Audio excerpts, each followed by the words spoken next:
शकत नाही.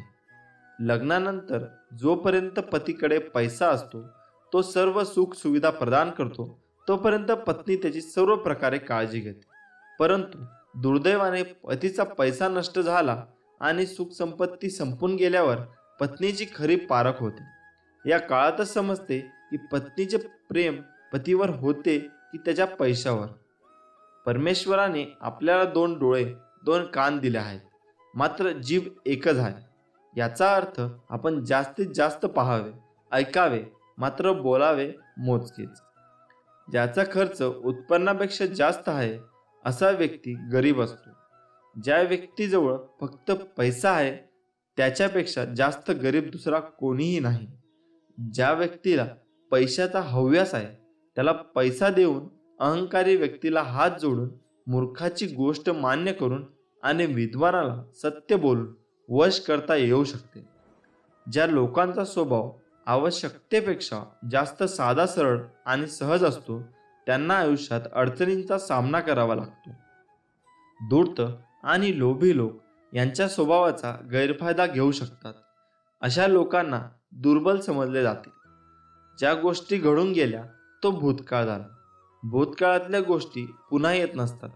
गेलेला काळ चांगला होता की वाईट, गेलेला काळ गेला, तो आता बदलता येणे शक्य नाही.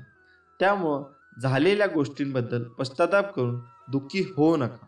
जो माणूस भूतकाळातल्या गोष्टी आठवून चिंता करीत बसतो तो कधीही सुखी होऊ शकत नाही. झालेल्या गोष्टीविषयी चिंता करून काहीही लाभ नाही. भूतकाळात आपण जे चांगले किंवा वाईट कर्म केले असेल त्यापासून धडा घेऊन आपण पुढे जात राहिले पाहिजे. आपल्या हातून ज्या वाईट गोष्टी घडल्या त्या पुन्हा होणार नाहीत यासाठी दक्ष राहिले पाहिजे. श्री स्वामी समर्थ. प्रत्येक दिवशी तुम्ही विचार करतात ना, किती कोणीतरी येईल, जादूची छडी चालवेल आणि माझं संपूर्ण आयुष्य बदलेल. काय वाटतं तुम्हाला, खरंच कोणी येईल का आणि तुमचं आयुष्य बदलेल का? लक्षात ठेवा मित्रांनो, मूर्ख व्यक्तीच्या आयुष्यात फक्त समस्या असतात आणि यशस्वी समजूतदार लोकांच्या लिस्टमध्ये नेहमी त्या समस्यांवर समाधान असतात, उत्तर असतात. नेहमी तुम्हाला हेच वाटतं की माझ्या आयुष्यात खूप संकट आहे, दुःख आहेत, बाकी कुणाच्या आयुष्यात नाही. मित्रा, थोडं घराबाहेर निघून बघ. त्या लोकांकडे त्यांच्यापेक्षा स्वतःचे घर नाही. ते लोक रस्त्यावर झोपत आहेत. त्यांच्याकडे पांघरायला काय नाही, ते थंडीत कुडकुडत आहेत. अरे मित्रा, त्या लोकांचा विचार कर. त्यांच्याकडे पाय नाही, डोळे नाहीत, हात नाही, शरीराने पूर्ण विकलांग आहे. भगवंताने तुला सगळं दिले तरी सुद्धा तू विचार करतो की माझ्या आयुष्यात दुःख आहे. बॉडी सगळ्यांना चांगले पाहिजे, पण जिम जाण्याची तुमची इच्छा होत नाही, कारण त्यात तुमच्या शरीराला कष्ट घ्यावे लागतील ना. आणि तुम्हाला कष्ट करायला तर प्रॉब्लेम आहेत. तुमचा प्रॉब्लेम काय आहे माहिती?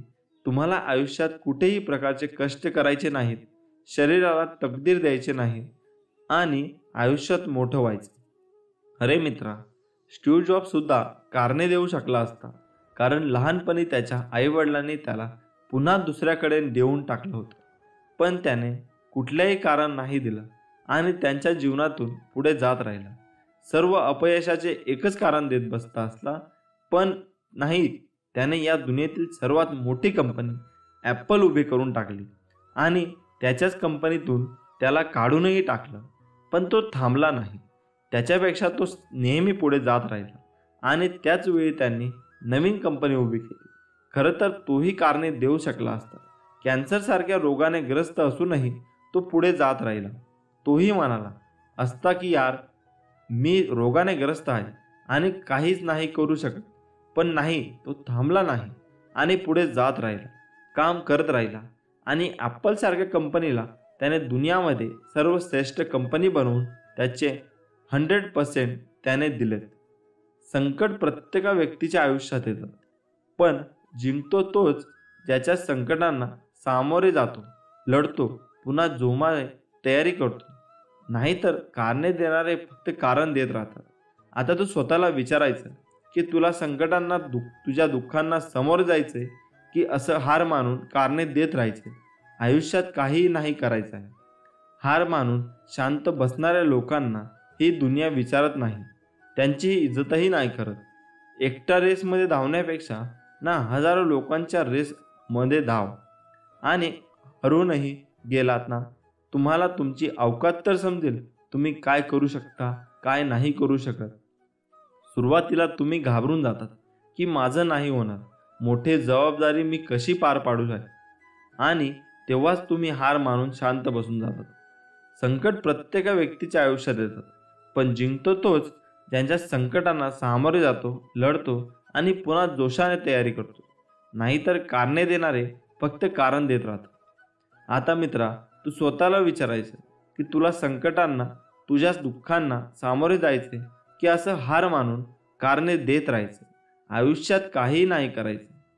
श्री स्वामी समर्थ. भिवू नकोस, मी तुझ्या पाठीशी आहे. हे वाक्य वाचलं आणि ऐकलं तरी स्वामी समर्थांची मूर्ती डोळ्यासमोर उभी राहते. श्री दत्तगुरूंचा अवतार मानण्यात येणारा स्वामी समर्थांचे अनेक भक्त आहेत. कर्म करत राहायचे, त्याचे फळ कधी ना कधीतरी मिळतेच हे मानत स्वामींची भक्ती करण्यात लीन होणारे भक्त नेहमीच संकटातून तरतात असा विश्वास भक्तांना आहे. कितीही संकट आले तरी स्वामींचे नामस्मरण केल्यानंतर आणि स्वामींना सांगितलेले जीवनाचे सार लक्षात घेऊन वागल्याने नक्कीच जीवनाचे सार्थक होते. मित्रांनो, आयुष्यात आपल्याला प्रत्येक गोष्टीला सामोरे जावं लागतं. जीवनात संघर्षाशिवाय कोणालाही पर्याय नाही आहे. जर तुम्ही मनापासून संघर्ष केला तर तुम्हाला यश नक्की मिळते. आपण हार न मानता एखादी गोष्ट पूर्ण करण्यासाठी आपले प्राण पणाला लावले आणि ती गोष्ट आपण पूर्ण करतो. पण त्यासाठी लागते ती गरज आत्मविश्वासाची, धैर्याची. हे जीवन, हे आयुष्य आपल्याला एकदाच मिळते. त्यामुळे ते असे जगा की तुमच्यासोबत असणारा प्रत्येक व्यक्ती सुद्धा आनंदी राहायला पाहिजे. या दोन गोष्टींमुळे जग तुम्हाला ओळखते. तुमच्याजवळ सर्व काही असताना तुम्ही दाखवलेला रुबाब आणि तुमच्याजवळ काहीच नसताना तुम्ही बाळगलेला संयम. जगावे तर छत्रपती शिवाजी महाराजांसारखे. शत्रू असो, कोणीही असो, कितीही मोठा असो, कितीही बलवान असो, त्याला बिनधास्त सामोरे जायचे आणि आपला विजय हासिल करायचा. स्वतःला कधीच कमी लेखू नका, कारण वादळामध्ये मोठे मोठे वृक्ष उन्मळून पडतात, पण त्याच वादळात गवत मात्र घट्ट टिकून राहतं. अपमानाचे उत्तर एवढे नम्रपणे द्या की अपमान करणाऱ्याला स्वतःचीच लाज वाटली पाहिजे. लोक जेव्हा तुमच्या विरोधात बोलतील, आवाज वाढवतील, तेव्हा घाबरू नका. फक्त एक गोष्ट लक्षात ठेवा, प्रत्येक खेळात प्रत्येक आवाज करतात, खेळाडू नाही. खेळाडूला फक्त जिंकायचे असते. एवढे लहान बना की प्रत्येक व्यक्ती तुमच्यासोबत हसू बसू शकेल, आणि इतके मोठे बना की जेव्हा तुम्ही उभे राहाल तेव्हा कोणीही बसलेला नसेल. ज्या दिवशी आपला जन्म झाला तोच दिवस, तीच वेळ आपल्यासाठी शुभ. जन्माला येताना कधीही मुहूर्त पाहिला नाही व मरतानाही पाहणार नाही, तरीसुद्धा जिंदगी संपूर्ण मुहूर्त पाहण्यात जाते. आपल्यासाठी सगळेच दिवस, सगळीच वेळ शुभ आहे. फक्त इच्छाशक्ती प्रबळ असावी आणि करण्याची इच्छा असावी. बोलून विचार करण्यापेक्षा बोलण्याआधी विचार केलेला केव्हाही चांगला. नेहमी तुमचे सर्वोत्तम प्रयत्न करा, आणि हे करून देखील ते तुमची कदर करत नसतील तर तो त्यांचा दोष आहे, तुमचा नाही. श्री स्वामी समर्थ. जय जय स्वामी समर्थ. श्रद्धा असेल तर सृष्टीतल्या प्रत्येक गोष्टीत देव दिसतो. पाण्याला बंद घातला तर ते संत होते, आणि मनाला बांध घातला तर तो संत होतो. देवाकडे माझे दुर्भाग्य कमी कर अशी मागणी करण्यापेक्षा मला ते कष्ट सहनीय करण्याची ताकद दे असे म्हणा. गरुडासारखे उडता येत नाही म्हणून चिमणी कधी उडायचे सोडत नाही. चांगली तथ्य, चांगली व्यक्ती, चांगले दिवस यांची किंमत वेळ निघून गेल्यावर समजते. कुणीतरी करायला पाहिजे यापेक्षा मी काहीतरी करायला पाहिजे हा दृष्टिकोन बरेचसे प्रश्न सोडवतो. किती मोठा पाठिंबा जरी असला तरी वास्तवामध्ये यशस्वी तोच होतो ज्याच्या रक्तात जितण्याची हिंमत आणि लढण्याची धमक असते. न हरता, न थकता, न थांबता प्रयत्न करण्यासमोर कधीकधी नशीबसुद्धा हरतं. जग तुम्हाला नावे ठेवण्यात व्यस्त आहे. असू द्या, तुम्ही तुम्ही तुमचे नाव कमवण्यात व्यस्त राहा. तलवारीच्या जोरावर मिळवले राज्य हे केवळ तलवार असेपर्यंतच टिकते. ज्या गोष्टी तुम्ही सहन करू शकत नाही त्या तुम्ही इतरांसोबत करू नका. माणूस एकटाच जन्माला येतो आणि एकटाच मरतो. ते आपल्या कर्मानुसार आनंद आणि दुःख भोगून तो नरकात किंवा स्वर्गात जातो. दान दारिद्र्याला नष्ट करते, चांगली वागणूक समस्याला नष्ट करते आणि अज्ञाताला नष्ट करते आणि आत्मविश्वास भीतीला नष्ट करतो. कोणाच्या वाईट काळात त्याच्यावर हसण्याची चूक करू नका, कारण काळ नेहमी चेहरा लक्षात ठेवतो. स्वामी समर्थ आपल्या जवळच आहे. स्वामी भक्तांना कधी वाऱ्यावर सोडले नव्हते. कालही नाही आणि आजही नाही आणि उद्याही नाही. हे कायम भक्तासोबतच असणार. मनुष्य स्वभाव ओळखून त्याने सर्वांना आपला उपदेश केला आहे की भिवू नकोस, मी तुझ्या पाठीशी राहणार आहे. मग भिण्याचे आणि चिंतेचे कारणच काय? प्रत्यक्ष स्वामी आपल्या पाठीराखा आहे. भिवू नकोस, पुढे जात जा, संकट दूर होतील. प्रत्यक्ष काळ जरी उभा राहिला तरी तुझ्यासाठी आम्ही त्या काळाचा प्रतिकार करू, असे श्री स्वामी समर्थ बोलतात. आपले स्वामी महाराज आपल्या भक्तांना उपदेश असा करतात की तू फक्त माझं नाम घे, तुझा योगक्षेम मी स्वतः चालू आहे. असे आपण दोघेही या जन्मातच नाही तर मागच्या कित्येक जन्मांपासून एकत्र आहोत. तुझ्या मागील जन्मीचा सगळा लेखाजोखा माझ्या नजरेसमोर आहे. बैलासारखे कष्ट कर, व्यवहाराने लबाडी करू नकोस. माझे सगळं लक्ष आहे तुझ्यावर. आपल्यापेक्षा कमजोर आणि अपंग लोकांना यथायशी मदत कर. तुझ्या पदाचा, प्रतिष्ठित पानाच्या पैसा अहंकार अजिबात करू नकोस. तुझ्या वाटणारा येणारे भोग आणि त्यांचे दुःख भोगल्यानंतर मी तुला नक्की जवळ करेन. लक्षात ठेव, मी तुझा हात पकडला आहे तो सोडवण्यासाठी नाही. फक्त मला विसरू नकोस. तुझे प्रत्येक चांगले कर्म मला समर्पित करत जा. कर्माची भीती नक्की मनात ठेवून तुझ्या मरणानंतर तुझ्या चांगल्या कर्म आणि कमावलेले पुण्य बरोबर येणार आहे याची पदोपदी जाणीव ठेव. आपल्या आयुष्यात एखाद्या व्यक्तीला आपली गरज बनवू नका, कारण जेव्हा ते बदलतात तेव्हा त्या व्यक्तीचा राग कमी आणि स्वतःचा राग जास्त येतो. ज्यांना तुमच्या असूंची किंमत कळत नाही त्यांच्यासाठी रडत बसू नका, कारण ज्यांना तुमच्या असूंची किंमत कळते ते तुम्हाला रडूच देणार नाहीत.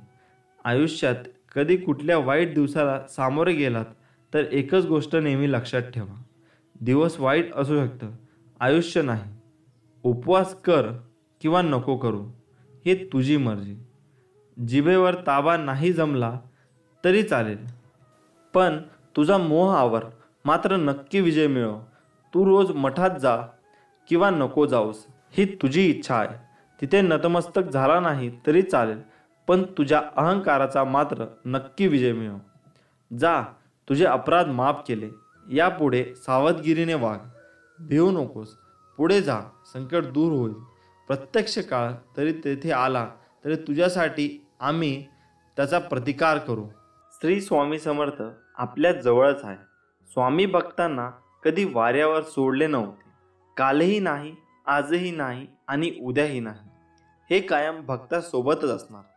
मनुष्य स्वभाव ओळखून त्याने सर्वांना आपला उपदेश केला आहे की भिवू नकोस, मी तुझ्या पाठीशी राहणार आहे.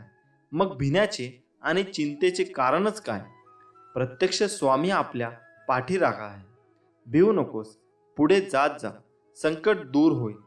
प्रत्यक्ष काळ जरी उभा राहिला तरी तुझ्यासाठी आम्ही त्या काळाचा प्रतिकार करू, असे श्री स्वामी समर्थांचे बोल आहे. स्वामी बोलतात, सुखासाठी कुणापुढे हात पसरू नका. वेळ जाईल त्यापेक्षा दुःखाशी 2 हात करा. चांगली वेळ निश्चित येईल. मनुष्य जन्म मिळतोय एकदा. कोणाला आपले करायचे तर हृदयात करा, केवळ मुखाने नाही.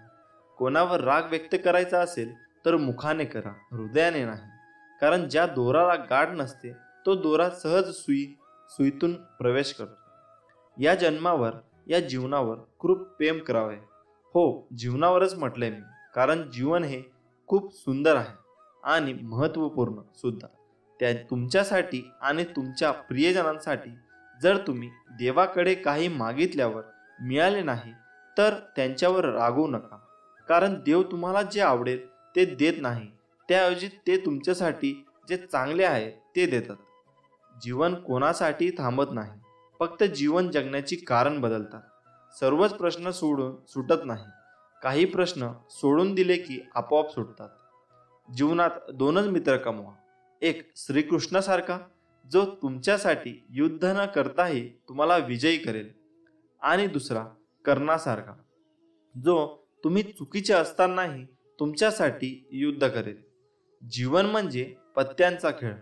चांगली पाने मिळणे आपल्या हातात नसते, पण मिळालेल्या पानावर चांगला डाव खेळणे यावर आपले यश अवलंबून असते. जीवनात वेळ कशी असो, वाईट किंवा चांगली, ती नक्कीच बदलते. पण चांगल्या वेळेत वाईट काम करू नका, जेणेकरून वाईट वेळेत लोक सोडून जातील. आयुष्यात काय करायचे हे ठरवण्यात वेळ वाया घालवू नका, नाहीतर तुम्ही काय करायचे हे तीच वेळ ठरवेल. प्रत्येक माणसाच्या आयुष्यात नकारात्मक विचार येणे निश्चितच असते, पण त्या विचारांना तो किती महत्त्व देतो हे त्या माणसावर अवलंबून असते. आपल्या अपेक्षा आणि मोह हेच आपल्या दुःखाचे सर्वात मोठे कारण आहे. जर आपण आपले मन आपल्या ताब्यात ठेवले नाही तर तेच मन आपल्या शत्रूप्रमाणे कार्य करू लागते. आयुष्यात दुःख कवटाळून बसू नका, ते विसरा आणि सदैव हसत राहा, हसमुख राहा. बाकी सर्व टेन्शन सोडून द्या आणि श्री स्वामी समर्थांचे गुणगान करा. श्री स्वामी समर्थ. असे मानले जाते की गीता हा एकमेव धर्मग्रंथ आहे जो माणसाला खऱ्या अर्थाने जीवन जगायला शिकवतो. गीतेतून माणसाला जीवनातील धर्म, कर्म आणि प्रेमाचे धडे देण्यात आले आहेत. भागवत गीतेचे ज्ञान मानवी जीवन आणि जीवनानंतरचे जीवन या दोन्हींसाठी खूप उपयुक्त मानले गेले आहे. असे म्हटले जाते की गीता हे जीवनाचे संपूर्ण तत्वज्ञान आहे. गीतेतील तत्वज्ञाने पालन करणारी व्यक्ती सर्वश्रेष्ठ असते. गीतेत श्रीकृष्णाने दुःखाला सर्वात चांगला मित्र म्हटले आहे. त्याचे कारण देखील गीतेत देण्यात आले आहे. आज देखील अनेक लोक गीतेतील शिकवण अंगीकारून जीवन जगत आहे. गीतेतील शिकवण अंगीकारल्यानंतर जीवन होते अशी भक्तांची श्रद्धा आहे. गीतेमध्ये श्रीकृष्णाने दुःख हे माणसाचा सर्वात चांगला मित्र म्हणून वर्णन केले आहे, कारण दुःख तुम्हाला भगवंताचा शोध घेऊन देते. प्रत्येक माणसाच्या आयुष्यात नकारात्मक विचार येणे निश्चित असते, पण त्या विचारांना तो किती महत्त्व देतो हे त्या माणसावर अवलंबून असते. गीतेनुसार सर्वात समजूतदार आणि स्थिर मनाचा माणूस तो आहे जो यशाचा गर्व करत नाही आणि अपयशाने दुःखी होत नाही. श्रीकृष्ण म्हणतात की फक्त भित्रे आणि दुर्लभ लोकच गोष्टी नशिबावर सोडतात, पण जे बलवान आणि आत्मविश्वासी असतात ते कधीही नशिबावर अवलंबून नसतात. गीतेनुसार केवळ दिखावा करण्यासाठी चांगले होऊ नका, कारण देव तुम्हाला बाहेरून आणि आतूनही ओळखतो. कोणाच्या सोबत चालल्याने ना आनंद मिळतो ना ध्येय. म्हणूनच माणसाने नेहमी आपल्या कर्मावर विश्वास ठेवून एकटे चालले पाहिजे. तुम्ही जर स्वतःच्या नजरेत योग्य असाल तर लोकांच्या नजराकडे लक्ष देऊ नका, कारण लोकांच्या नजरा गरजेतून बदलत असतात. जर का आपण बघितलेली स्वप्न पूर्ण होत नसतील तर आपण आपल्या कामाची पद्धत बदलावी. आपले तत्व नाही, कारण झाडे ही नेहमी आपली पानं बदलतात, मूळ नाही. मानवाच्या विनाशाची काही प्रमुख कारणे आहेत: काम, क्रोध, लोभ, निद्रा, भय, आळस. आपण कमावलेले नाव, ऐश्वर्य, धनप्रतिष्ठा हे सर्व अहंकारामुळे गमावण्याची वेळ येत असते. रागामुळे माणसाची मती भ्रष्ट होते, तो मूर्ख होतो. मूर्ख माणसाच्या बुद्धीचाही काही उपयोग होत नाही. बुद्धीचाही नाश झाल्यानंतर आपोआपच मनुष्य स्वतःच्या नाशाला कारणीभूत ठरतो. त्यामुळे केवळ रागाच्या भरात हातातून साऱ्या गोष्टी गमावण्याआधीच रागावर नियंत्रण ठेवायला शिका, म्हणजे विनाश टाळता येईल. स्वतःला सुखी ठेवायचे असेल तर कधीही इतरांना दुःख देण्याचे पाप डोक्यावर घेऊ नका. आपल्या अपेक्षा आणि मोह हेच आपल्या दुःखाचे सर्वात मोठे कारण आहे. जर आपण आपले मन आपल्या ताब्यात ठेवले नाही तर तेच मन आपल्या शत्रूप्रमाणे कार्य करू लागते. ह्या सृष्टीत जे काही घडते ते आपल्या चांगल्यासाठीच घडत असते. हे ज्याला समजले तो कधीही नशिबाला दोष देत नाही आणि देवाकडे तक्रार करत बसत नाही. माणसाच्या इच्छा पूर्ण होत नाही तेव्हा क्रोध वाढतो आणि इच्छा पूर्ण होतात तेव्हा लोभ. ध्येय ठेवाल तर आयुष्यातील सर्व लढाया जिंकू शकाल, अगदी आपल्या स्वकीय विरुद्ध सुद्धा. फक्त आपल्या परमेश्वरावर विश्वास ठेवा, जसा अर्जुनाने कृष्णावर ठेवला होता. श्री स्वामी समर्थ उपदेश असे आहे. श्री स्वामी समर्थ. जय जय स्वामी समर्थ. उपवास तपासाचे अवडंबर माजून देवाची मर्जी मिळवता येत नाही. देवाला भक्ताच्या मनातले अंतरातले भाव हे अपसुख समजतात. त्यासाठी लौकिक गाजावाजा कशाला. जैसे बीज मनात असे तसे फळ आपल्याला मिळते. शिवशंकर शंभू. आपले स्वामी महाराज आपल्या भक्तांना उपदेश असा करतात की तू फक्त माझं नाम घे, तुझा योगक्षेम मी स्वतः चालू आहे. अरे आपण दोघे या जन्मातच नाही तर मागच्या कित्येक जन्मापासून एकत्र आहोत. तुझ्या मागील जन्मीचा सगळा लेखाजोखा माझ्या नजरेसमोर आहे. बैलासारखे कष्ट कर, व्यवहारात लवाडी करू नकोस. माझे सगळं लक्ष आहे तुझ्यावर. आपल्यापेक्षा कमजोर आणि अपंग लोकांनाही यथाशक्ती मदत कर आणि मुखात केवळ माझे नाम घे. श्री स्वामी समर्थ. जय जय स्वामी समर्थ. भिवू नकोस, मी तुझ्या पाठीशी आहे. सदैव प्रामाणिकपणाने आपले कार्य करत राहा. अरे बाळा, उदास असशील तर माझे नाव घे, दुःख असशील तर माझे ध्यान घे, मार्ग भेटत नसेल तर माझे विचार घे. एवढ्याने देखील समाधानी नसशील तर अक्कलकोटाची वाट घे. तुझ्या अंतरात्म्यात आहे मी, तुला हरू देणार नाही. या कलियुगात तुला एकटे देखील सोडणार नाही. जी झुंज तू खेळतो आहे मनाशी, त्यात तुला मार्ग दाखवत राहणार मी. सुखात हवे आहे असा अट्टहास करू नकोस, कारण प्रत्येक परिस्थितीत सुख लपलेलं आहे. जसे दुधात दही लपलेले असते तसे तुझ्या कर्माच्या रवीने घुसळून लपलेले सुख बाहेर येईल.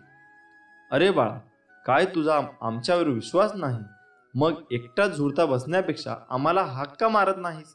मी आहे ना सदैव तुझ्या पाठीशी. सूर्य बोलत नाही, त्याचा प्रकाशच त्याचा परिचय देत असतो. तसेच तुम्ही स्वतःबद्दल काहीही बोलू नका, फक्त उत्तम कर्म करत राहा. यानंतरच लोक तुमचा परिचय सर्व जगाला करून देतील. अडचणीत जीवनात नसतात, मनात असतात.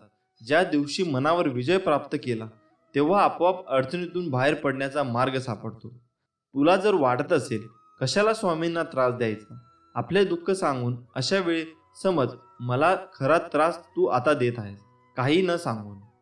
जीवनात कुठलेही वळण आले तरी स्थिर राहा, कारण तुला स्थिर मनात माझे प्रतिबिंब दिसेल. विवेक बुद्धीने विचार करून निर्णय घेतला असेल तर माघार घेऊ नकोस. आपल्या निर्णयावर ठाम राहा आणि घेतलेला निर्णय कृतीत उतरव. कोणी तुझे ऐकत नसल्यास मला सांग, माझ्यातून ते ज्याला ऐकू जायला हवे त्यापर्यंत ते नक्कीच पोहोचेल. नामस्मरण कधी कर्माचा त्याग करायला सांगत नाही. कर्माचा त्याग करून नामस्मरण करण्यास कुठलाही अर्थ नाही. बाळा, मला तुझी काळजी नाही तर तुझ्याविषयी प्रेम आहे. तुला मार्ग दाखवायला सदैव तयार असतो. फक्त एकदा मला हाक मार. तुला भीती वाटत असेल, कुठलाही मार्ग दिसत नसेल तर डोळे बंद करून माझे ध्यान कर. अशाने माझ्याशी संवाद साधशील. वाईट काळात साथ सोडलेल्या लोकांकडे लक्ष देऊ नको, पण ज्यांनी वाईट वेळेत साथ देऊन चांगली वेळ आणून दिली त्यांचे मोल कधी विसरू नको. विचारांवर लक्ष ठेवा, त्यांचे शब्द होतात. शब्दांवर लक्ष ठेवा, ते कृतीत उतरतात. कृतींवर लक्ष ठेवा, त्या कारण निमित्त बनतात. सबबींवर लक्ष ठेवा, त्यातून चरित्र बनते. चारित्र्यावर लक्ष ठेवा, त्यातून आपले भविष्य घडते. असे म्हणतात की काळजी करणारी माणसे भेटायला भाग्य लागते आणि अशी माणसे भेटली आहे हे कळायला जास्त भाग्य लागते. आपला पूर्ण वेळ स्वतःला घडवण्यासाठी खर्च करावा, म्हणजे इतरांना दोष देण्यात आपला वेळ वाया जात नाही आणि इतरांचा दोष पाहायला वेळ मिळणार नाही. नियत कितीही चांगली असू द्या, दुनिया आपल्या दिखाव्यावरून आपली किंमत ठरवत असते आणि आपला देखावा कितीही चांगला असू द्या, परमेश्वर आपली नियत ओळखून फळ देतो. आपण आपले काम नेहमी वाहत्या पाण्यासारखे करत राहिले पाहिजे. त्यात प्रामाणिकपणा असेल तर त्या वाहत्या पाण्यामुळे जो काही वाईटचा कचरा असेल तो आपोआप किनाऱ्याला लागेल. ध्येय साधणे कितीही कठीण असो, जर मनात आत्मविश्वास असेल तर अशक्य काहीच नाही. जे कर्मच करत नाही तेच कायम नशिबाला दोष देत राहतात. त्यांच्याकडे तक्रारीचा कायम ढीग असतो. हातावरील रेषा मध्ये दडलेलं भविष्य पाहू नका. त्याच हाताने प्रामाणिकपणे काम करा आणि स्वामींचे मुखात नाम असू द्या. तुम्हाला कोणत्याही ज्योतिषाकडे जाण्याची गरज भासणार नाही. तू कर्म करत राहा, फळाची अपेक्षा न करता. अरे, कर्म करणे हे तुझे कर्तव्य आहे आणि तुझ्या कर्माला योग्य ते फळ देणे ही माझी जबाबदारी आहे. कोणाचीही सध्याची स्थिती बघून त्याची खिल्ली उडवू नका, कारण काळ इतका सामर्थ्यशाली आहे की तो सामान्य कोळशाला देखील हळूहळू हिरा बनवतो. कधीच कोणाच्या डोळ्यात पाणी येऊ देऊ नका. भलेही हसवता नाही आले तर अश्रूंचे कारण तरी बनवू नका. जीवनात वाईट वेळ आली किंवा चांगली कशीही असो, पण चांगल्या वेळेत वाईट काम करू नका, जेणेकरून वाईट वेळेत लोक सोडून जातील. काही वेळा नियती तुम्हाला मुद्दाम अनपेक्षित संकट देते, ते फक्त आपले कोण आहे आणि परके कोण आहे याची ओळख करून देण्यासाठी. वाईट व्यक्ती अनुभव देते आणि चांगली व्यक्ती साथ देते. किती दिवसाचे आयुष्य आहे, आजचे अस्तित्व उद्या नाही, म्हणून जगावे हसून खेळून, कारण ह्या जगात उद्या काय होणार हे कोणालाच माहीत नाही. रानात तण आणि मनात ताण कधीच ठेवू नये. रानातले तण पिकाचा नाश करते आणि मनातला ताण जगण्याचा सर्वनाश करते. स्वामींचे नामस्मरण ताणाचा सर्वनाश करते आणि जीवनाचे सोने करते. समतोल मनासारखे कुठलेही व्रत नाही, समाधानासारखे कुठलेही सुख नाही, लोभासारखा कुठलाही आजार नाही, दयेसारखे कुठलेही पुण्य नाही. श्रीमंतीचा गर्व करू नका, स्वाभिमानाने जगा, मीपणा सोडा, सर्वांशी प्रेमाने वागा, थोरा मोठ्यांचा आदर करा, मन परमेश्वरांच्या चिंतनात गुंतवा. नाशिवंत हा देह सारा उद्या भंगून जाईल. काय कमविले काय जमविले, कधीतरी माती मोल होईल. दोन शब्द प्रेमाचे घेरे सदामुखी, प्रेमाने जग तू जिंक, मन होतील सर्व सुखी. सुखासाठी कोणापुढे हात पसरू नका. उगाच वेळ वाया जाईल त्यापेक्षा दुःखाशी दोन हात करा. चांगली वेळ नक्की येईल. माझा हा निवांत क्षण नसून तुझ्या कर्मावर मी नजर ठेवून आहे. वर्तमानात असताना नामात राहा. तू स्वतः निस्वार्थ कर्माचा रोप लाव.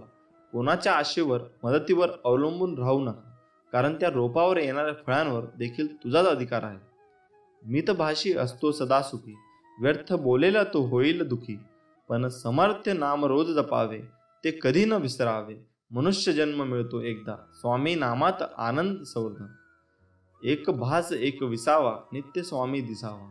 स्वामींची आठवण न यावी तो दिवस नसावा. हृदयाच्या प्रत्येक कणाकणात नित्य स्वामी बसावा. कोणाला आपले करायची तर मनाने करा, केवळ मुखाने करू नका. कोणावर राग व्यक्त करायचा असेल तर मुखाने करा, मनाने नाही. आचार विचार घराची आखणी आहे, प्रेम घराचा पाया. थोर माणसे घराच्या भिंती आहेत, सुख हे घराचे छत. जिव्हाळा घराचा कळस आहे, माणूस की तिजोरी आहे. आपापसात प्रेम ही धन दौलत आहे, तर नामस्मरणात इथला आत्मा आहे. चिंता तुला सतावत असेल, भीती तुला त्रास देत असेल, कुणी नसेल तुझी साथ देत, घाबरू नकोस. नको काढू पळ, मग नको मागू स्वार्थ, नको मारूस मन. मी तुझाच आहे प्रत्यक्ष आणि सगळ्यांना ठामपणे स्वामी आहे ना म्हण. माझ्यावर प्रेम आहे तर माझ्या विचारांचे पालन कर. कोणी तुझे काही बिघडू शकणार नाही. नित्य माझे नामस्मरण कर. निस्वार्थ कर्म हाच एक धर्म, बाकीचा मनाचा पसारा. कर्म करता करता नाम घेत जा, मन ना उरे मन्नाही पसारा. दुसऱ्यांच्या ताटातले हिसकावून घेण्यात शान नाही, तर आपल्या ताटातले दुसऱ्यांना देण्यात हा एक खरे समाधान. ही नियती आहे की हिसकावून खाणारा सुखी होत नाही आणि वाटून खाणारा कधी दुःखी होत नाही. मी माझ्या भक्तांना पाठबळ नेहमी देत असतो. ज्यांनी मला जाणले त्यांना हे कळले आणि ज्यांनी नाही कळले त्यांनी मला आपणूनच गमावले. अतिउच्च शिखराकडे पोहोच, पण जगाने तुझ्याकडे पाहावे म्हणून नाही, तर तुला जगाकडे नीट पाहता यावे म्हणून. माझे निष्पाप भक्त आणि ही भिन्न नाही, म्हणून अक्कलकोट माझ्या भक्तांचे हृदय आणि त्यांचे हृदय माझ्या शाश्वत धाम. माझे सच्चे भक्त कोणाला दुखावत नाही, कारण त्यांना माहीत आहे की समोर स्वामीच आहेत. जे साधक अविश्वास दाखवत नाही आणि माझ्यावर निस्वार्थ निस्सीम प्रेम करतात, खऱ्या अर्थाने मी त्यांच्या मागे पुढे चालत असतो. भक्तांच्या हाकेचा आधी मी तयार असतो, पण त्यांचा विश्वासाने मी हाकेला धावतो, म्हणून मी त्यांच्या हाकेची वाट बघत असतो. भक्त जरी मला स्वामी म्हणत असले तरी खऱ्या अर्थाने ते स्वामी आहेत, कारण त्यांच्या स्वामध्ये मीच आहे. तुम्हाला वाटते तेवढे जीवन कठीण नाही. तुमच्या निस्वार्थ धर्म कर्तव्याने हे सहज शक्य आहे. नुसते स्वामी स्वामी म्हणता तरुण जाशील, मोहमाया सारी विसरून जाशील. या जगाशी तुझे काही देणं घेणं नाही, म्हणशील तर संसार तुझा, नाही तर स्वामी तुझा. माणूस असो किंवा प्राणी, ठेव समानतेचा भाव. एवढं लक्षात ठेव, तेही स्वामी आहेत एवढे जाणा. श्री स्वामी समर्थ यांचे 21 तोडगे व उपाय. 1. गोरा चणाचा टिळा लावणे किंवा हळद, केसर यांचा टिळा लावण्यामुळे श्रीमंती येते. 2. गोरा चणाचा टिळा लावण्यासाठी सोमवारपासून सुरुवात करावी. नंबर 3. छोटीशी वाटी घेऊन त्यात थोडी हळद कुंकू घेऊन त्यात अल्पेसे सोने टाकावे. रोज सकाळी उठल्यानंतर जी नाडी चालू असेल त्या हाताने कुंकू वाहून, त्यानंतर श्वास ओढून पुनर्गाच्या हाताने अंगठा व अनामिकेच्या सहाय्याने आपणास त्या दिवशी हवी असलेली रक्कम मिळावी अशी प्रार्थना करावी. नंतर सोने उचलून कपाळी लावावे व हवी असलेली रक्कम मागावी. 4. वायव्य दिशेला राधाकृष्ण लक्ष्मीचा फोटो लावावा. 5. घरातील सर्व देवांना हळद कुंडाची माळ घालणे. 6. रोख रक्कम हातात पडली की ती घरी आणून देवापुढे ठेवावी. कुठल्याही परिस्थितीत त्यातील 1 रुपयाही खर्च करू नये. दुसऱ्या दिवसापासून खर्च करायला सुरुवात करावी. 7. व्यापाऱ्यांनी वापरावयाच्या पैशांचा पाऊस किंवा पिशवी शक्यतो हिरव्या रंगाची वापरावी. 8. बुधवारी पैसे कोणास उधार देऊ नयेत. दिल्यास ते बुडवतात व वसुलीचा त्रास होतो. गुरुवारी पैसे देणे चांगले. मंगळवारी कर्जाचे पैसे देऊन कर्जफेड करावी व शुक्रवारी कर्जफेड स्थितीत सुधारणा होते. मंगळवारी पैसे कर्ज घेतल्यास ते लवकर फेटत नाही. 9. संध्याकाळनंतर दिवे लागल्यावर कोणाला पैसे देऊ नये. तसेच राहूच्या होऱ्यात पैसे देणे घेणे व्यवहार करू नये. 10. सूर्यास्ता अगोदर मोठी खरेदी करावी. सूर्यास्तानंतर मोठी खरेदी केल्यास व पैसे दिल्यास लक्ष्मी नाश पावते. 11. दिवा वा समईच्या ज्योतीचे तोंड उत्तरेकडे असल्यास लक्ष्मी प्रसन्न होते. पूर्वेकडे असल्यास सुखप्राप्ती होते. 12. आपल्या कपाळी मधल्या बोटाने गंध लावूनच नंतर देवपूजा करावी, म्हणजे ती पूजा पूर्ण होते. 13.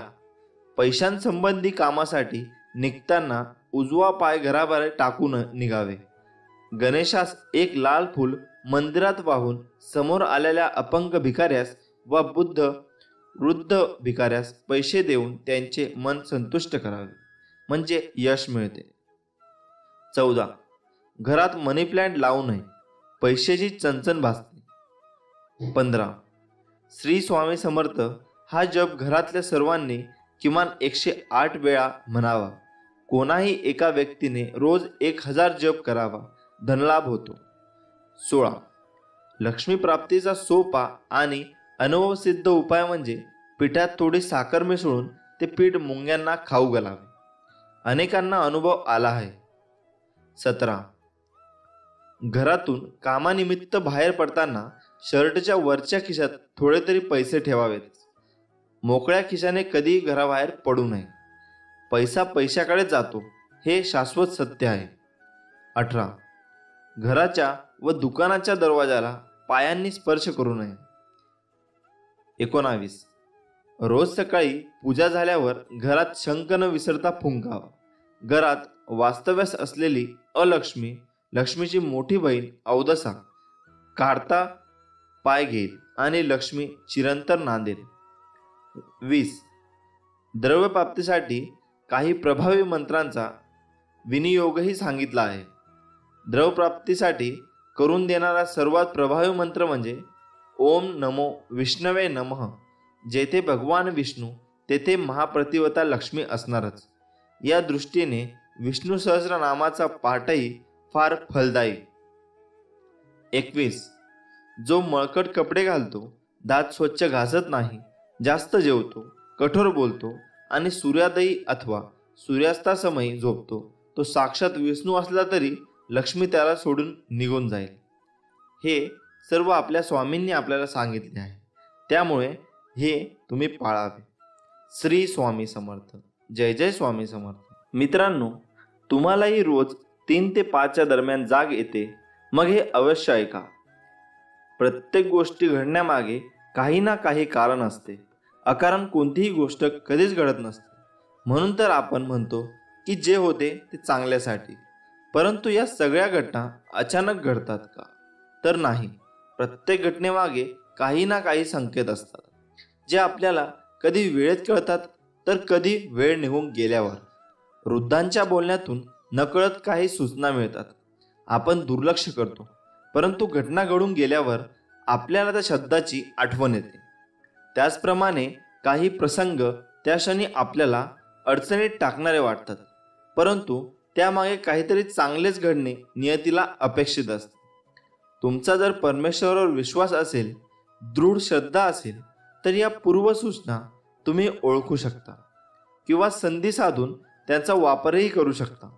यासाठी काही बाबतीत आपण डोळसपणे विचार केला पाहिजे.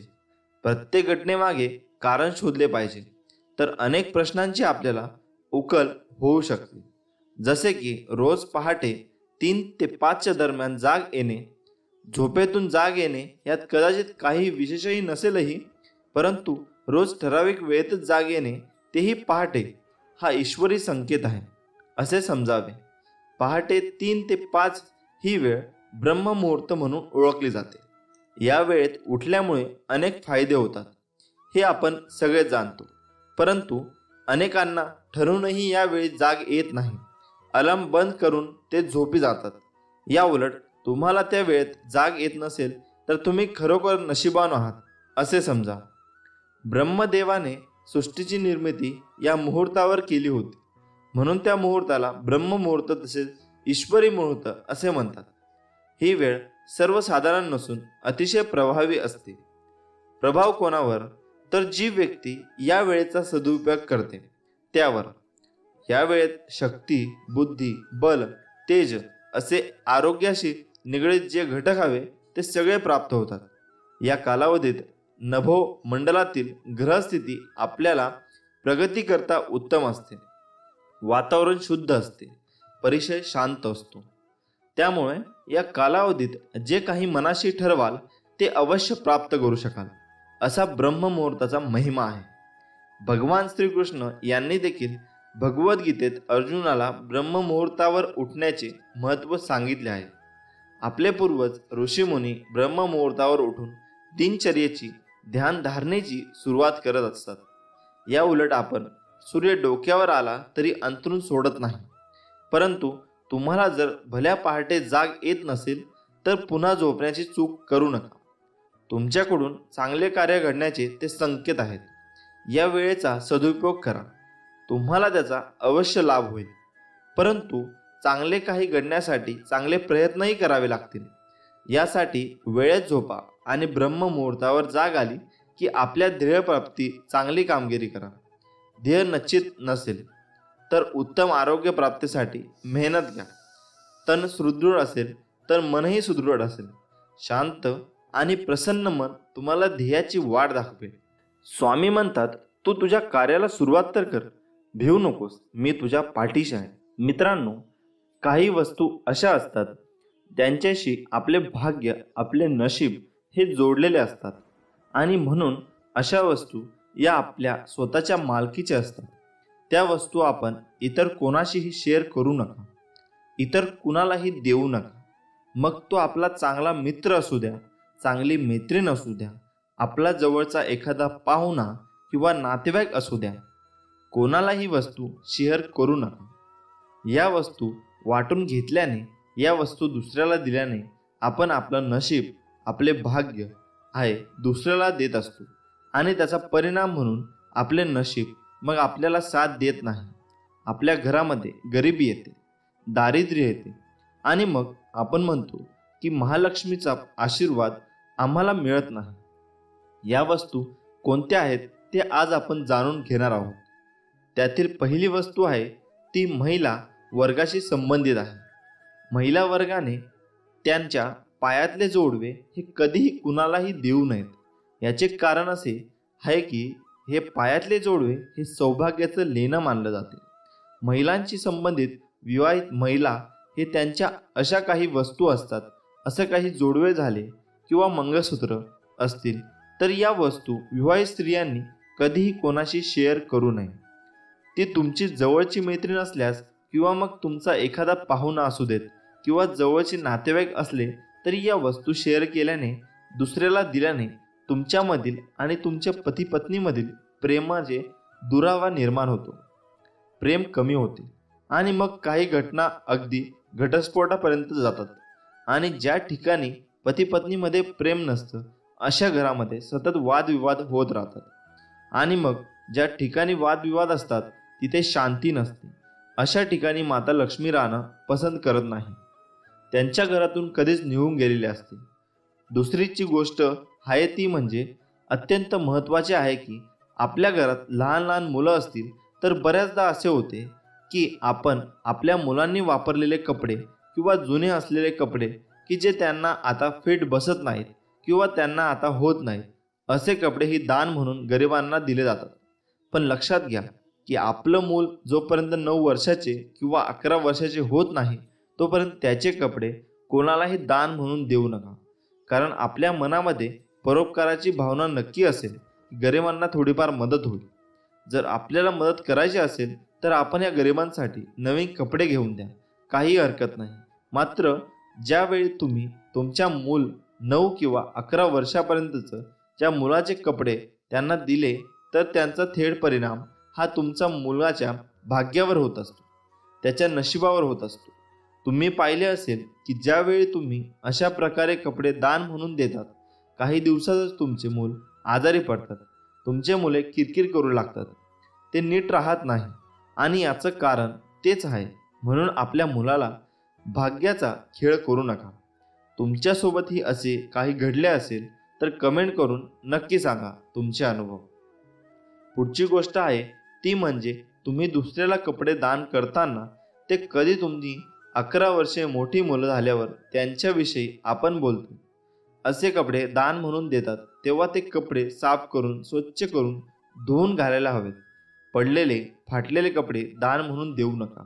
या वस्तू पण कधीही कोणालाही दान म्हणून देऊ नयेत. जुन्या चपलासुद्धा देऊ नयेत आणि त्याचबरोबर गिफ्ट म्हणून नवीन चपला किंवा सँडल आपण अजिबात घेऊ नका व देऊ नका.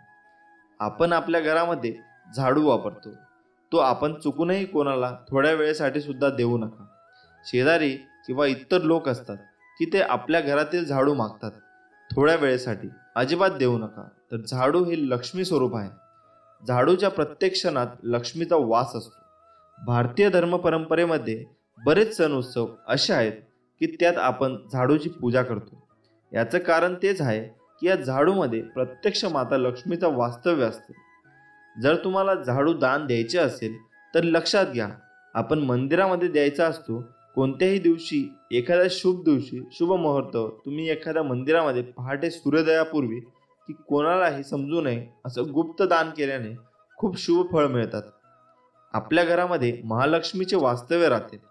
मित्रांनो, त्यानंतरची गोष्ट आहे की पैसे उधार देणे.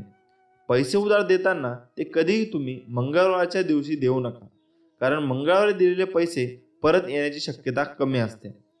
धर्मशास्त्रामध्ये, वास्तुशास्त्रामध्ये, ज्योतिषशास्त्रामध्ये अनेक पुराणांमध्ये असे उल्लेख आढळतात की पैसे किंवा लक्ष्मी माता जी तुम्ही देणार आहात एखाद्याला, जर तुम्ही मंगळवारी दिले तर ते परत येण्यासाठी खूप कष्ट घ्यावे लागतात. खूप प्रयत्न करूनही खूप उशिरा ते पैसे परत मिळतात. आणि म्हणून मंगळवारी पैसे कधीही कोणाला देऊ नका व घेऊ नका. काही लहान सहान गोष्टी म्हणजे टोपी आहे, ते आपल्या कपाळावरती आपलं त्यांच्याशी भाग्य निगडीत असते आणि अशा वेळी आपण एकमेकांना टोपी देत असतो. असे केल्याने आपले भाग्य वाटले जाते. म्हणून शक्यतो टोपीसुद्धा कोणाला देऊ नये. मित्रांनो, हा व्हिडिओ तुम्हाला आवडला असेल तर नक्की लाईक करा आणि आपल्या चॅनलला सबस्क्राईब करायला विसरू नका व कमेंटमध्ये श्री स्वामी समर्थ लिहायला पण विसरू नका. श्री स्वामी समर्थ. जय जय स्वामी समर्थ. स्वामी नेहमी म्हणत असतात, भिवू नकोस, मी तुझ्या पाठीशी आहे. आणि मित्रांनो, आपल्या घरी पैसे येण्यासाठी करा मिठाचा फक्त हा एक उपाय. पैसे आपल्याकडे आपोआप चालता येतील. माता लक्ष्मी आपल्यावर प्रसन्न होईल व माता लक्ष्मी सदैव आपल्या हातात वास करते, जेणेकरून आपल्याला पैशाची कमतरता कधी भासणार नाही. मित्रांनो, सर्वप्रथम सकाळी उठल्यावर आपल्या घराच्या मुख्य दरवाजावर दररोज दोन्ही बाजूला थोडे थोडे पाणी शिंपडावे. आणि मित्रांनो, हे काम आपल्याला सर्वात आधी करायचे आहे. हा उपाय करत असताना या उपायाबद्दल कोणालाही कळून देऊ नये, म्हणजेच कोणालाही सांगू नका. हे काम तुम्हाला गुपचूप करायचे आहे. तर हा उपाय आहे असा की मित्रांनो, घरातील फरशी पुरत असताना जी बादली किंवा जे भांडे घेतात त्यात पाणी घेतल्यानंतर त्या पाण्यात आपल्याला थोडेसे मीठ टाकायचे आहे. ते तुम्ही फरशी पुरत असताना दररोज करा, परंतु एक दिवस सोडून, तो म्हणजे गुरुवार. होय मित्रांनो, गुरुवारचा दिवस सोडून बाकी सर्व दिवस तुम्ही हा उपाय करा. असे केल्याने आपण बृहस्पती मजबूत होतो. आणि एक म्हणजे तुम्ही तुमच्या दररोज आंघोळ करत असताना त्या आंघोळीच्या पाण्यात देखील तुम्ही थोडेसे मीठ टाकायचे आहे. हा उपाय तुम्ही आठवड्यातून एकदा केला तरी चालेल. हे केल्याने तुमचे ग्रह मजबूत होतात. मित्रांनो, आपण सकाळी पाहतो की खूप लोक सकाळी दात घासताना इकडे तिकडे फिरत असतात, पण हे खूप चुकीची गोष्ट आहे.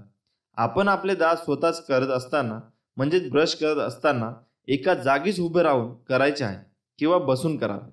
मित्रांनो, आपल्या घरातील झाडू हा लक्ष्मीचे प्रतीक मानले जाते आणि हा झाडू बाहेरच्या व्यक्तीला कोणाला दिसणार नाही अशा ठिकाणी ठेवावा. आणि जर तुम्हाला एखादा झाडू खरेदी करायचा असेल तर तो फक्त शनिवारच्या दिवशी खरेदी करावा, ते शुभ असते. मित्रांनो, जर तुमच्या घरासमोर एखादी गाय आली असेल तर तिला एखादी चपाती किंवा भाकरी जे पण केली असेल घरात ती नक्की खायला घाला. त्यामुळे तुम्हाला पुण्य नक्कीच लाभेल. जर तुम्हाला घरात नेहमी भांडण होत असतील किंवा काही वाद होत असतील तर तुम्ही पौर्णिमेच्या दिवशी घरात गोडाची खीर करावी व त्याचा नैवेद्य घरात देवाला दाखवावा व ती खीर घरात सर्वांना खायला द्यावी. त्यामुळे घरातील सर्वांचे वाद मिटतील व घरात पुन्हा नात्यामध्ये गोडवा निर्माण होईल. मित्रांनो, सकाळी उठल्या उठल्या सर्वप्रथम न चुकता सूर्यदेवतेला नमस्कार करावा व दारासमोर एक स्वस्तिक देखील नक्की काढावे. मित्रांनो, हे सगळे उपाय तुमच्या दररोजच्या जीवनात आचरणात आणा आणि तुम्हाला नक्की फरक जाणवेल. तुमच्यावरती नक्की लक्ष्मी माता प्रसन्न होईल व आपल्याला पैशाची कमी कधी भासणार नाही. व श्री स्वामी समर्थ आपल्या पाठीमागे नक्कीच आहे, कारण ते म्हणतात, भिवू नकोस, मी तुझ्या पाठीशी आहे. आज आपण जाणून घेणार आहोत देवघरातील काही 24 नियम.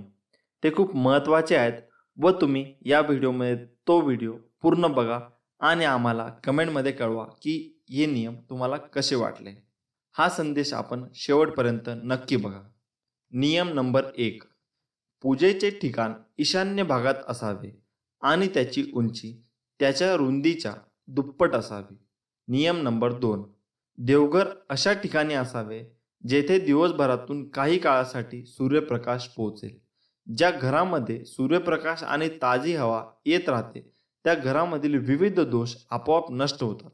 नियम नंबर 3, शंखाचे निमुळते टोक दक्षिणेकडे तर शंकराच्या पिंडीचे निमुळते टोक उत्तरेकडे करून ठेवावे. नियम नंबर 4, रात्री झोपताना मंदिराला पडद्यासह झाकून ठेवावे.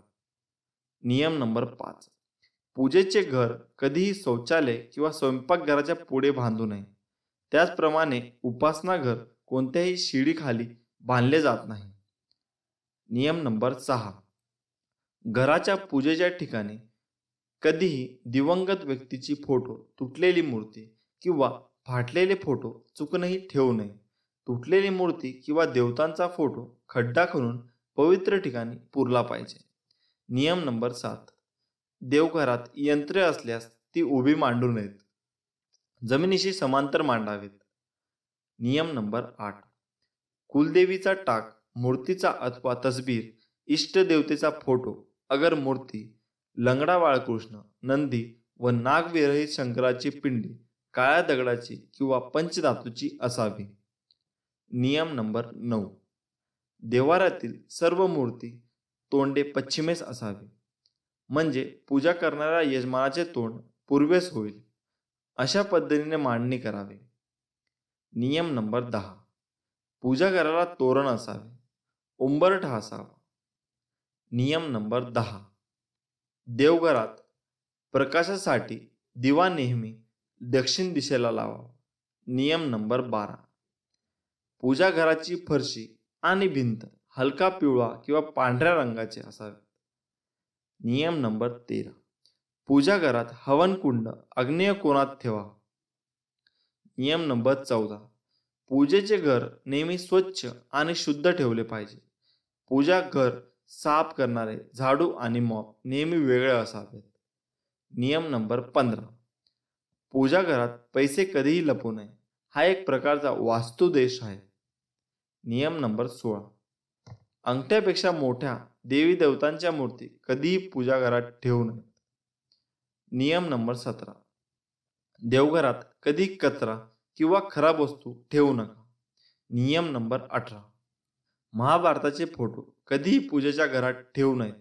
त्याचप्रमाणे देवताची हिंसक चित्रे पूजा घरात लावू नयेत. नियम नंबर 19. देवाच्या तसबिरी दक्षिण भिंतीला लावू नयेत. नियम नंबर 20. देवाऱ्याच्या अगदी समोर तिजोरी नसावी. नियम नंबर 21. देवघरात जास्त मोठ्या मूर्ती नसाव्यात.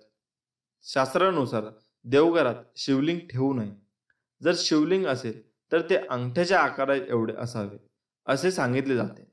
नियम नंबर 22. घरामध्ये ज्या ठिकाणी देवघर असेल तेथे चामड्यापासून तयार केलेल्या वस्तू, चप्पल, बूट घेऊन जाऊ नये. नियम नंबर 23. देवघरात पूर्वजांचे फोटो लावू नयेत. पूर्वजांचे फोटो लावण्यासाठी दक्षिण दिशा योग्य आहे. देवघराच्या खोलीत पूजेशी संबंधित सामानच ठेवावे असे सांगितले जाते. नियम नंबर 24. एकाच देवाच्या 2 अगर जास्त मूर्ती पूजेत असू नयेत. एकाच देवतेची मूर्ती व तसबीर असे तर हरकत नाही. श्री स्वामी समर्थ. जय जय स्वामी समर्थ. हे नियम तुम्ही जरूर फॉलो करा. तुम्हाला रिझल्ट याचे भरपूर मिळतील. मित्रांनो, स्वामींचा आशीर्वाद प्राप्त करण्यासाठी व्हिडिओ पूर्ण बघा. भिवू नकोस, मी तुझ्या पाठीशी आहे. हे वाक्य वाचलं आणि ऐकलं तरी स्वामी समर्थांची मूर्ती डोळ्यासमोर उभी राहते. श्री दत्तगुरूंचा अवतार मानण्यात येणाऱ्या स्वामी समर्थांचे अनेक भक्त आहेत. कर्म करत राहायचे, त्याचे फळ कधी ना कधी तरी मिळणारच हे मानत स्वामींची भक्ती करण्यात लीन होणारे भक्त नेहमीच संकटातून तरतात असा विश्वास भक्तांना आहे. कितीही संकट आली तरी स्वामींचे नामस्मरण केल्यानंतर आणि स्वामींनी सांगितलेले जीवनाचे सार लक्षात घेऊन वागल्याने नक्कीच जीवनाचे सार्थक होते असे मानण्यात येते. उगाची भीतोसी भय हे पळू दे, जवळी उभी स्वामी शक्ती कळू दे. जगी जन्म मृत्यू असे खेळ ज्याचा, नको घाबरू तू असे बाळ त्याचा. स्वामी म्हणतात, जर माझे नाव तुझ्या ओठाशी आहे तर घाबरतो कशाला, मी सदैव तुझ्या पाठीशी आहे. जर तू शुद्ध अंतकरण ठेवून माझे नाव घेतले तर भगवंताच्या कृपेचा तुला अनुभव येईल. नामानेच अंतरंग शुद्ध बनते. जेथे नाम आहे तेथे मी आहे. नामावर प्रेम करणे म्हणजे माझ्यावर प्रेम करणे होय. तुम्ही नाम घेता म्हणून मी तुमच्या मागे पुढे चालतो, तुमचे संरक्षण करतो. तू कर्म करत जा, फळाची अपेक्षा न करता. अरे, कर्म करणे हे तुझे कर्तव्य आहे आणि तुझ्या कर्माला योग्य ते फळ देणे ही माझी जबाबदारी आहे. तुझ्या प्रत्येक चांगल्या वाईट कर्मांवर मी नजर ठेवून आहे. चुकलास तर माझ्या बाळा तुला फटके द्यायला मी कमी करणार नाही, हे विसरू नकोस. म्हणून कर्म नेहमी चांगले कर. विचारांवर लक्ष ठेव, त्यांचे शब्द होतात आणि शब्दावर लक्ष ठेवत जा, त्याच्या कृतीत उतरतात. कृतीवर लक्ष ठेवत जा, त्या सबबी बनतात. सबबींवर लक्ष ठेव, त्यातून चरित्र घडते. चरित्रावर लक्ष ठेव, ते तुझे भविष्य घडवेल. संकट तुमच्यातली शक्ती आणि जिद्द पाहण्यासाठी येत असतात. तू जिद्द त्या संकटाशी लढता लढता पडलास तर परत माझे स्मरण करून उभा राहा आणि संकटाशी लढ. त्यांच्यात थोडे एक पाऊल पुढे तुझे यश नक्कीच आहे. आपली इच्छा पूर्ण होणारच हा विश्वास ठेव आणि माझ्यावर निशंक सोपवा. कर्म करत राहा. माझ्या प्रिय बाळा, तू नको हो उदास, मी आहे तुझ्या आसपास. डोळे बंद करून कर आठवण, बघ मी आहे तुझा विश्वास. ज्यावेळी तू जाशील काळोखात, त्यावेळी तुझी सावलीही सोडेल साथ. तेव्हा तू घाबरून जाऊ नकोस, मी स्वतः पकडतील तुझा हात. तुझ्या अंतरात्म्यात आहे मी, तुला कधी हरू देणार नाही. या कलियुगात तुला एकटे सोडणार नाही. जी झुंज तू खेळतो आहेस मनासी, त्यात तुला मार्ग दाखवणार असणार मी. भिवू नकोस, मी तुझ्या पाठीशी आहे. विश्वास ठेव, जिथे संपते मर्यादा तुझी, तिथून साथ देतो मी तुझी. जेव्हा जेव्हा तुला माझी गरज असेल, तेव्हा तेव्हा तुझ्यासाठी नक्कीच धावत येईन. हाच तुला आशीर्वाद. श्री स्वामी समर्थ. जय जय स्वामी समर्थ. मित्रांनो, तुम्हाला जर व्हिडिओ आवडला असेल तर आमच्या व्हिडिओला लाईक करा आणि चॅनलला सबस्क्राईब नक्की करा. अवधूत चिंतन श्री गुरुदेव दत्त.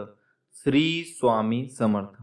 स्वामी म्हणतात, जेव्हा आपल्या आयुष्यात सगळ्यात चुकीच्या गोष्टी घडत असतात, जेव्हा तुम्हाला जाणीव होते तुम्ही पूर्णपणे एकटे पडला आहात, जेव्हा आयुष्यात मध्ये पुढे आपल्याला काय करायचे हे आपल्याला सुचत नाही, जेव्हा खूप दुःख असतात, प्रॉब्लेम असतात, तरी आपल्याला ते कोणाला सांगता येत नाही, जेव्हा वाटतं की आता सगळं संपलं, आता मी हरलो, आता मला नाही जमणार, मी थकलो, जेव्हा अचानक आपल्याला जवळची लोक आपल्यापासून लांब जातात, ज्याची आपण कधी अपेक्षा सुद्धा केलेली नसते, जेव्हा वाटतं की कंटाळा आलाय या आयुष्याचा, सगळ्या गोष्टी विरुद्ध होत आहे. कसं असतं ना, प्रत्येक जण या त्रासामधून जातो एकदा तरी, कारण तो आपल्या आयुष्याचा एक भागच आहे. तुम्हाला कुठलीच गोष्ट सहज नाही मिळणार, तुम्हाला पाहिजे तसं नाही होणार, कारण नशिबाने ते तुमच्यासाठी काहीतरी वेगळं ठरवून ठेवलं असेल. म्हणून काहीही झालं तरी धीर नाही सोडायचा. आज दिवस वाईट आहे, उद्याचा अजून वाईट, पण परवाचा दिवस चांगला असेल हे लक्षात ठेवा. कारण गोष्टी चुकीच्या घडत असतात, कारण त्यांना तुम्हाला काहीतरी शिकवायचं असतं, सांगायचं असतं, तुमचे धैर्य बघायचे असतात.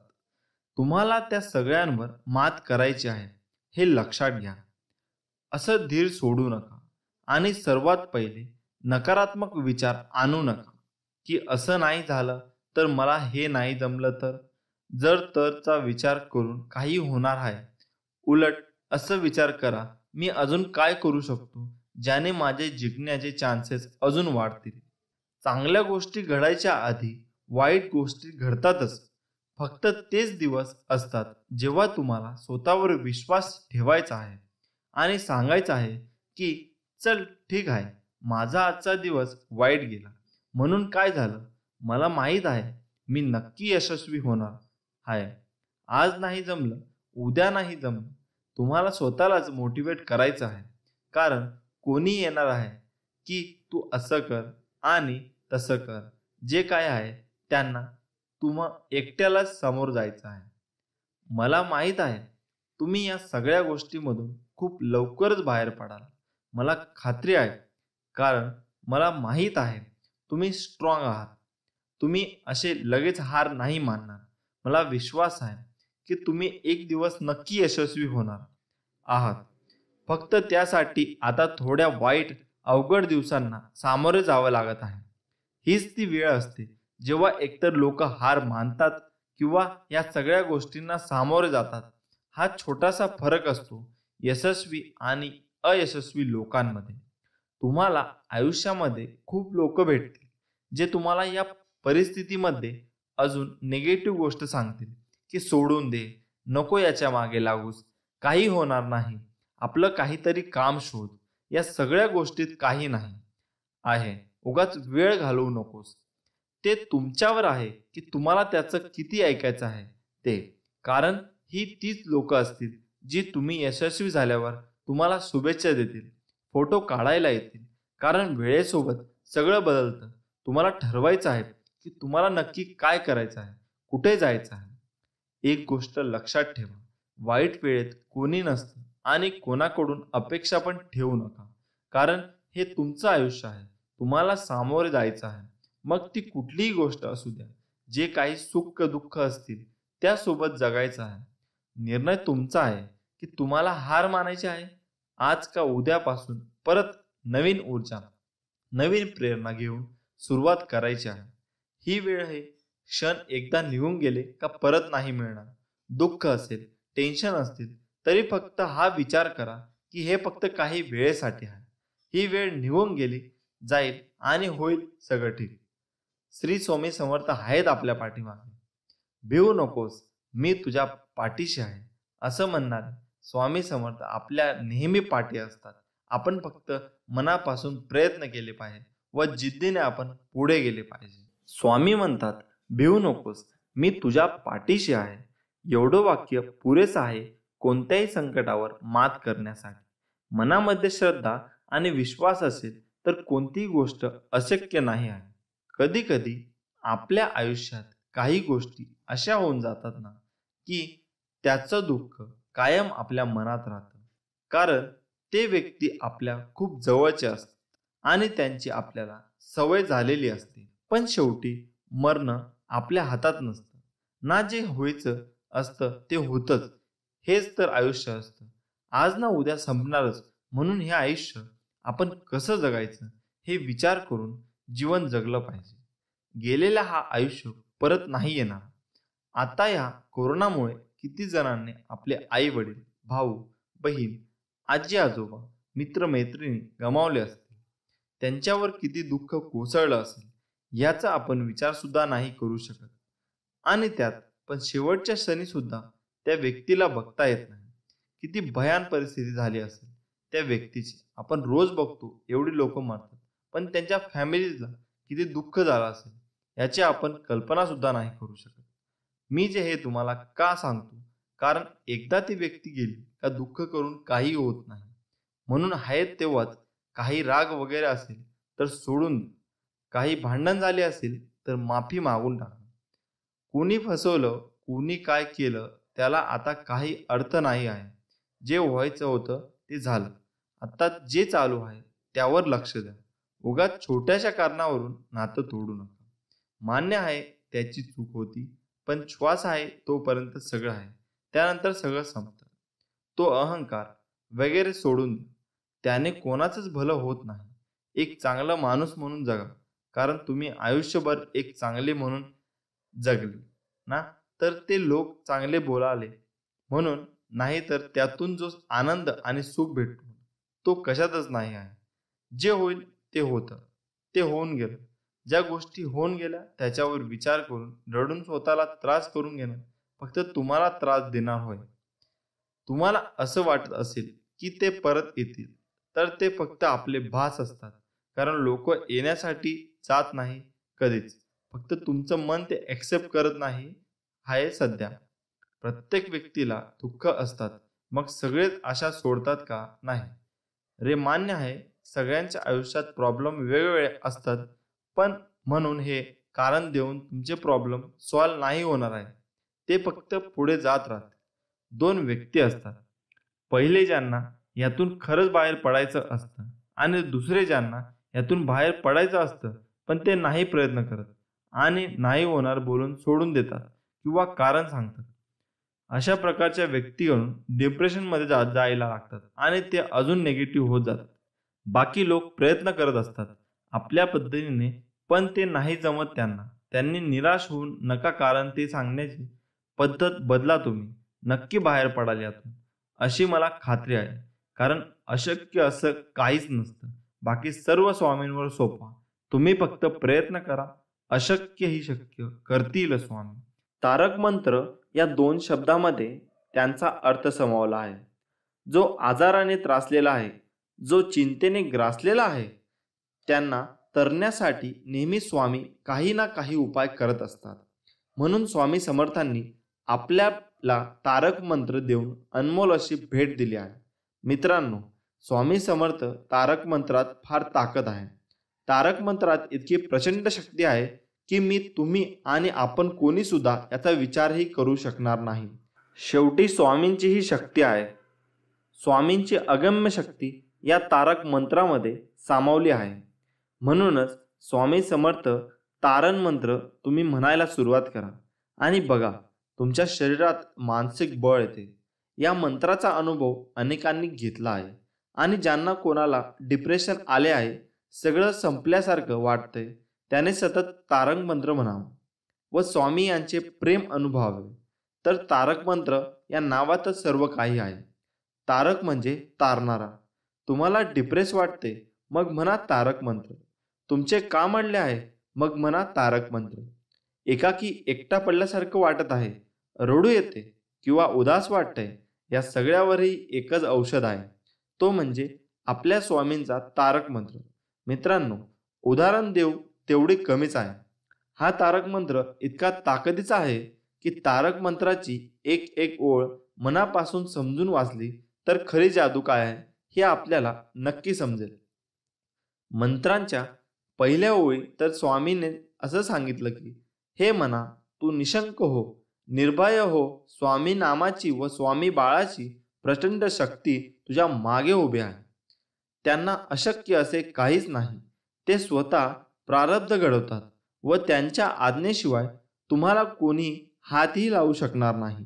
स्वामी शक्ती इतकी अफाट आहे की आपल्याला आपल्या मनाला सांगावे लागेल, किती उगाच भीतोस, हे भय पळून जाऊ दे.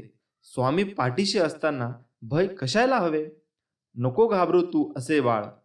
त्याचा या अर्थातच ओळीतच सर्व काही आहे.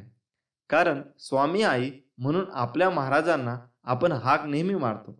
मग एक आई आपल्या बाळाला एकटं कसं पाडेल? आपल्या बाळाला थोडा जरी त्रास झाला तर आई एकालाही काय वाटते हे फक्त आई झाल्यावरच समजते.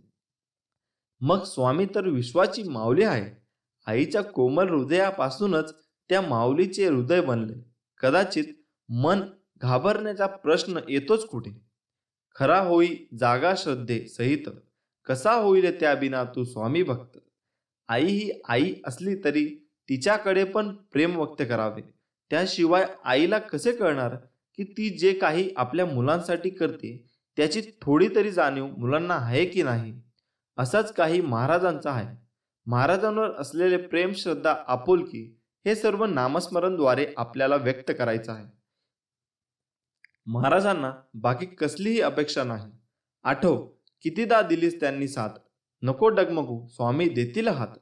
मित्रांनो, आई पहिली व्यक्ती असते जी आपल्या बरोबर प्रत्येक प्रसंगात खंबीरपणे आपल्या पाठीशी उभी असते. पण महाराज आपल्याला विसरणं अशक्य आहे. मग आईचे उपकार विसरून कसं चालेल? तेच आहे या तारक मंत्रात महाराजांनी आत्तापर्यंत अगदी छान सांभाळते. अजिबात आपल्याला विसरायचं नाही. म्हणूनच आपण आपल्या मनाला सांगायचं आहे की हे मना, तू निशंक हो, निर्भय हो, कसलीही चिंता करू नकोस. कारण स्वामी माऊली आपल्या पाठीशी कायम उभे आहे. मित्रांनो, तारक मंत्राचे शक्य तेवढे पाठ नित्य नियमाने करावे आणि चमत्कार अनुभवावा. हा मंत्र कधीही आणि केव्हाही म्हटला तरी चालतो. चालता बोलता, उठता बसता आपण केव्हाही हा मंत्र म्हणू शकतो. या मंत्रामुळे आपली स्वामी आई धावत येते आणि आपले संकट दूर करते. म्हणूनच या मंत्राची जादू प्रचिती हा मंत्र म्हणून घ्यावी. जर का हा मंत्र तुम्ही हळूहळू म्हटला तर खूपच बरं शक्ती अंगात संचारते. हा माझा आणि आपला स्वामींचा अनुभव आहे. या मंत्रात एक कडवे असे आहे की अतर्क्य अवधूत हे स्मर्तगामी, अशक्य ही शक्य करतील स्वामी. फक्त आणि फक्त या वचनावर आणि स्वामींवर विश्वास ठेवा आणि बघा, या जगातील कितीही मोठी गोष्ट असू द्या, ते तुम्ही सहज मिळवाल. आणि नंतर तुमचे आजूबाजूचे मित्र किंवा नातेवाईक तुम्हाला म्हणतील, अरे तू असे काय करतो आहे की तुझी प्रगती एकदम झपाट्याने होते.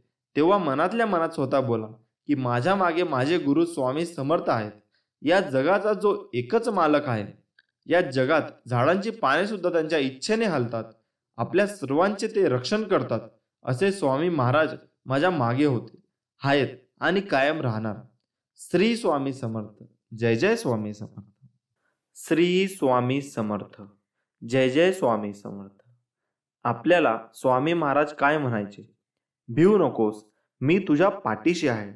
श्री स्वामी समर्थ यांचे विचार खरंच जीवन बदलून टाकणारे आहे.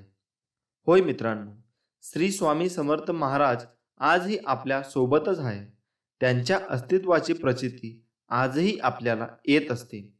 ज्यांचे स्वामींवर नितांत श्रद्धा आणि भक्ती आहे त्यांना श्री स्वामींचा साक्षात्कार आजही होत असतो.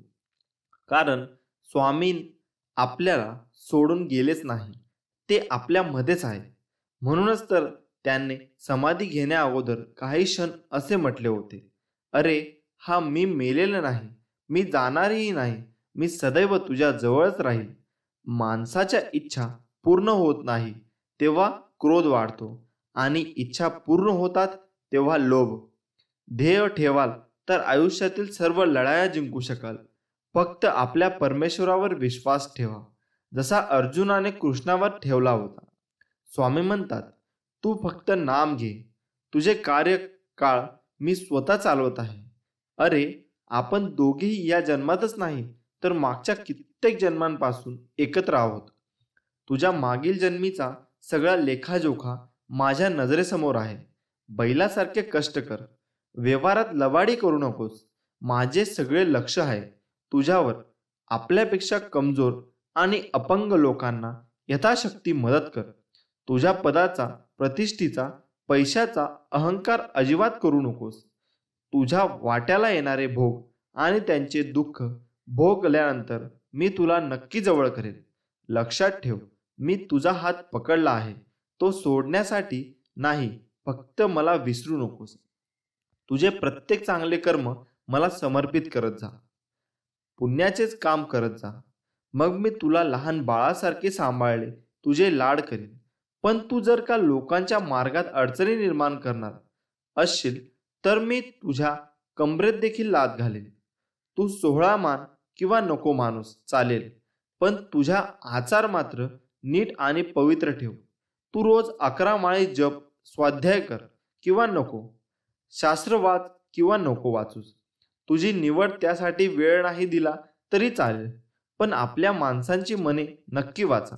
बघ तुला हे जमते का? तू मंदिरात सेवाला ये किंवा नको येऊस, ही तुझी आवड आहे. त्यासाठी सवय नसली तरी चालेल, पण सेवेत असलेल्या भक्तांमध्ये देव पाहायला नक्की शिक. विचारांवर लक्ष ठेव, त्यांचे शब्द होतात आणि शब्दांवर लक्ष ठेवा, त्या कृतीत उतरतात. कृतींवर लक्ष ठेवा, त्या सबबी बनतात. आणि सबबींवर लक्ष ठेवा, त्यातून चरित्र घडते. चारित्र्यावर लक्ष ठेवा, ते आपले भविष्य घडवते. कोणाचीही त्यांच्या सध्याच्या परिस्थितीवरनं खिल्ली उडवू नकोस, कारण काळ इतका सामर्थ्यशाली आहे की तो एका सामान्य कोळशालाही हळूहळू हिरा बनवतो. किती दिवसाचे आयुष्य असते, आजचे अस्तित्व उद्या नसते. मग जगावे ते हसून खेळून, कारण या जगात उद्या काय होईल हे कोणालाच माहीत नसते. माझ्या बाळा, अरे नको हो उदास, मी आहे तुझ्या आसपास. डोळे बंद करून कर आठवण, बघ मी आहे तुझा विश्वास. जेव्हा जेव्हा तुला माझी गरज असेल तेव्हा तेव्हा तुझ्यासाठी नक्कीच धावते. हाच तुला माझा आशीर्वाद. श्री स्वामी समर्थ.